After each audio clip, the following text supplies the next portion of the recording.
Hello there, Facebook. I thought I'd do another little live. So I spoke earlier today about some of the stigmas attached to dogs and the labels that we attach to them and things that we expect of them that are somewhat unrealistic. So I thought it would be good because for the next 2 weeks I actually have a residential dog staying with me, Atlas. So I'm going to just flip the camera. So this is Atlas. Good boy. He's a little Jack Russell cross, or a Jack Russell type. Come on, man.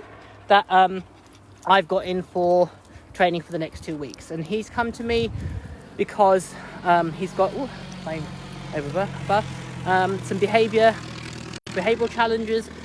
He doesn't have a recall, which we'll be working on. He also has some behaviour where he could be deemed as reactive.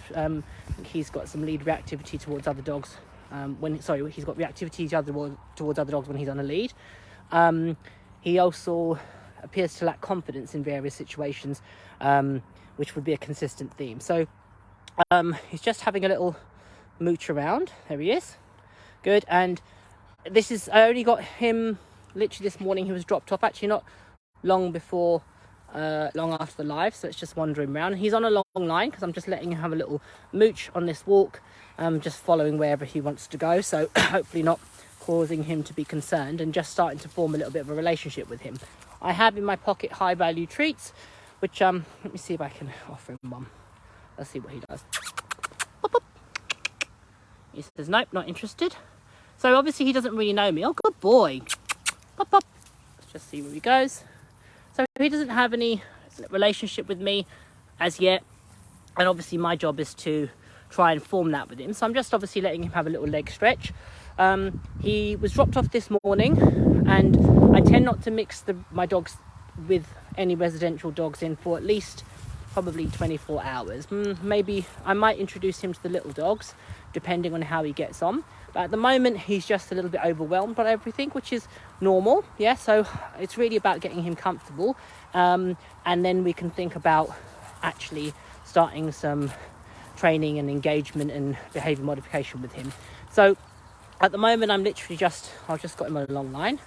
And wherever he wants to go, okay, I'm just following him. So he's on, as you can see, his own little path. He's investigating the environment, which is fine. I'm just letting him go where he likes. He's scent marking quite a lot. He is entire, so that's not unusual. Just pick up this lead. Good boy. And I'm just really observing, finding out a little bit more about him. Obviously, we don't have a relationship, so it's unlikely he's going to have any real strong response to me at this point. It's really about forming that relationship and then being able to find out what reinforcement I can use, how to approach training him. Good boy. Let's see if I can get a pop, pop. Pop, pop, pop, pop, pop, pop. He says nope. So I'm sniffing. I'm doing my own thing. So I'm just going to follow him around this tree so I don't get him tangled. Good boy. So I'm keeping hold of the long line, obviously from a safety point of view, but allowing him to just roam and go where he likes. I'm not putting any criteria on him.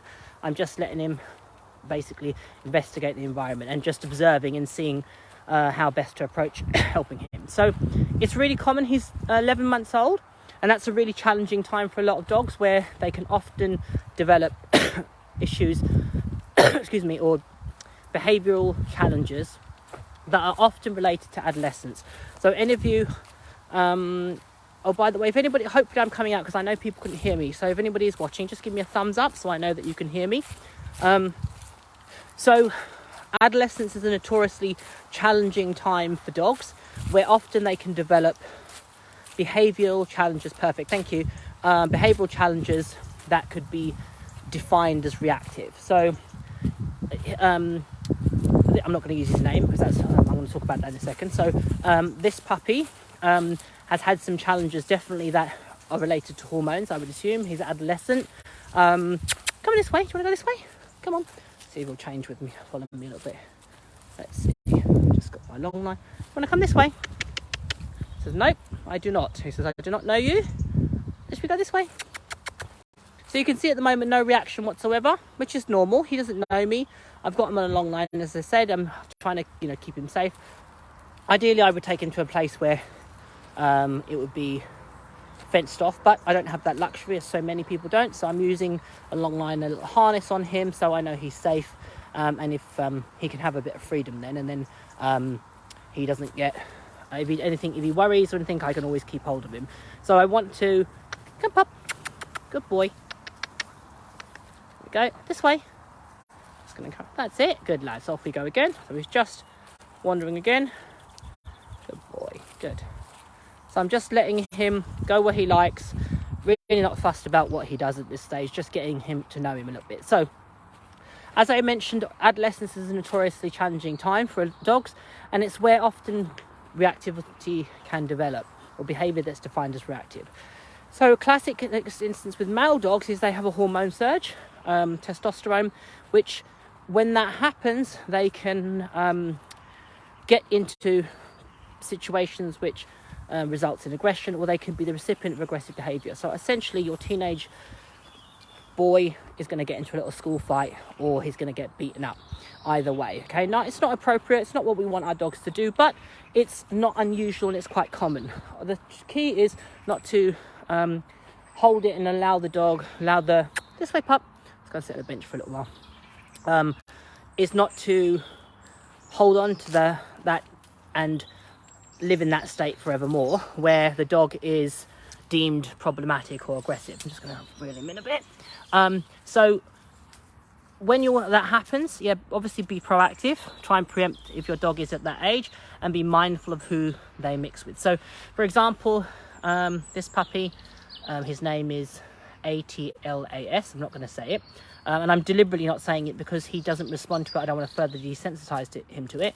I will do some work with him whilst I've got him on improving his name response, but I'll probably choose to retrain a new cue for his recall. So he's just venturing a little bit closer. So I'm just sitting on a bench. I'm going to see if he saunters over in a little bit. So just allowing him space to figure me out a little bit. All right. So he's been at home. He has been in the at my house for a little bit of time when he was dropped off. Let's just get that around there. And I just let him be and let him wander around and investigate the environment. So just letting him find his feet. As I said, I've only had him a couple of hours stay with me, so it's all a bit of an unknown. So as I said, I will probably mix him with the smaller dogs first from a safety point of view, and probably hold off mixing him with Swipe, because Swipe's of a similar age, and what I don't want is for them to have any instances. So that he'll probably he's crated in my vehicle next to Swipe, so they'll be able to sense each other and get a feel of each other, but I'll probably hold off to allow them to meet probably in open space, so that they've got a little bit of distance to move away from each other. So the idea is that they don't have any negative experiences, therefore there's no need for this puppy to be defensive, and there's no need for Swipe to be defensive, and therefore start the catalyst of him being a dog that's reactive or aggressive towards other dogs. So adolescence is notoriously challenging, as I said, and it's where a lot of reactivity can develop. Same with female dogs, often when they are hormonal. Good boy. Good boy. There he is. Good boy. A bit worried, aren't you? Good boy, that's okay. So again, a little bit worried about, obviously, news changes and new environments. That's normal, yeah? Just giving him space to figure things out and let him come around in his own time. So, female dogs, it's typical that they can, again, a hormone change, they can start to show apprehension and anxiety, or they can have dogs be really intrusive to them, especially young male dogs, invade their personal space, which can then start making them defensive. So when you have a dog of that age group or in adolescence, be really mindful and vigilant about whom you socialise them with, to avoid them developing long-lasting issues. Now, my dogs are very well versed with meeting other dogs, so I don't anticipate him having a problem with my other dogs. I would definitely be mindful of him and Swipe because of the age, and just probably put some more time and distance into them initially. I suspect Swipe is very indifferent to dogs and people, so I would be surprised if you took any notice of him, but you always want to err on the side of caution. So I'm going to do several little training sessions with him, which I'll do and I'll share with you guys on Facebook, showing how I would work on things like a recall, which is a really, really important skill that allows you to then live a fuller life with your dogs. I mean, I can walk all my dogs together because they all have a recall, both collectively and individually, which means if there's a situation where hypothetically they had issues with other dogs and I saw other dogs, I would call them back. In the same vein, if I was walking all my dogs here, people don't want my dogs rushing up to them. I would always call my dogs back and get some control over them and allow other people to pass. It's a, you know, again, one of those things about being mindful of what dogs are.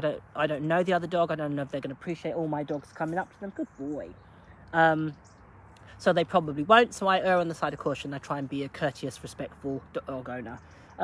So as I said, I'm going to be doing some lives with the puppy, showing how I build his confidence and hopefully give his owners some tools they can implement into their daily life and make a difference with him. So there he is. Okay, good boy. I'm very deliberately not using his name, and the reason being is that often people overuse their dogs' names and desensitize them to them. So I have what I call my dog's house names. Good boy. Let me stroke him, which is good. Good boy. Where if I want to refer to them or I want to engage with them in the house, I just use their house name.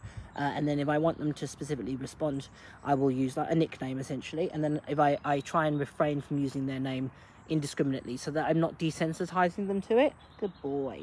And that's really important if you want a really fast, quick, snappy recall. You want to make sure that you keep your recall cue as pristine as possible and pair it with lots of reinforcement. Good boy. He's letting me stroke him, which is good. So yeah, slowly. Again, he's only been with me a matter of hours. Really typical for a dog to be a little bit overawed. Change of environment. Again, look at it from the dog's perspective. He's been dropped off with this strange person in a house that has other dogs present, which though he hasn't met, he can certainly smell and hear and see. But that's all very overwhelming for him. So he's going to be a little bit, you know, stressed and anxious. So my job is to just make sure he feels safe, not force the process, allow him time so he can get comfortable and advocate for him. So if he's showing concern, I'm not going to have him meet all the dogs in one hit necessarily. I'll be gauged by the dog. It might be that he might be really good with other dogs and it might be a way to build his confidence, but I'll gauge that when I interact with him. So yeah, just a little bit of insight into some of the things that you can do if your dog is reactive or potentially reactive to avoid it developing to a bigger problem. All right, so hopefully this has given you some food for thought, certainly about adolescence and the importance of being aware in adolescence of whom you socialize your dogs with and what could happen. And as I say, over the next couple of weeks, hopefully I can improve this little guy's recall. That's the goal. And we'll see how we get on. All right, love you and leave you guys. Have a good day. Cheers, bye.